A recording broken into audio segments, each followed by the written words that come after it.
বন্ধুরা, যেদিন শুধু ফলের জন্য কাজ করা বন্ধ করবেন, সেদিন থেকেই কাজের আসল আনন্দ খুঁজে পাবেন।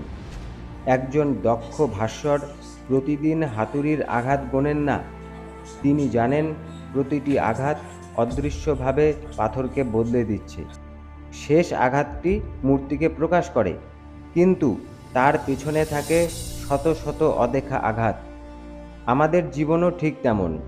প্রতিদিনের চেষ্টা হয়তো সঙ্গে সঙ্গে ফল দেয় না, তবু প্রতিটি সৎ প্রচেষ্টা আপনার ভেতরে এমন কিছু গড়ে তোলে যা বাইরে থেকে দেখা যায় না।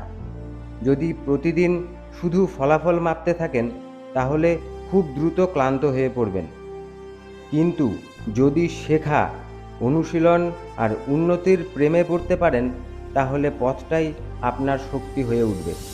কারণ সফল মানুষদের আলাদা করে শুধু তাদের অর্জন নয়, তাদের ধারাবাহিক প্রক্রিয়াই। আজ যে কাজটি করছেন, সেটিকে শুধু শেষ করার জন্য নয়, আরও ভালোভাবে করার জন্য করুন। প্রতিটি দিনকে একটি অনুশীলন হিসেবে দেখুন, কোনো পরীক্ষার ফল হিসেবে নয়। মনে রাখবেন, ফল সবসময় সময় নিয়ে আসে, কিন্তু প্রক্রিয়ার প্রতি ভালোবাসা আপনাকে প্রতিদিন এগিয়ে নিয়ে যায়। তাই ফলের অপেক্ষায় থেমে থাকবেন না, নিজের যাত্রাকে ভালোবাসুন।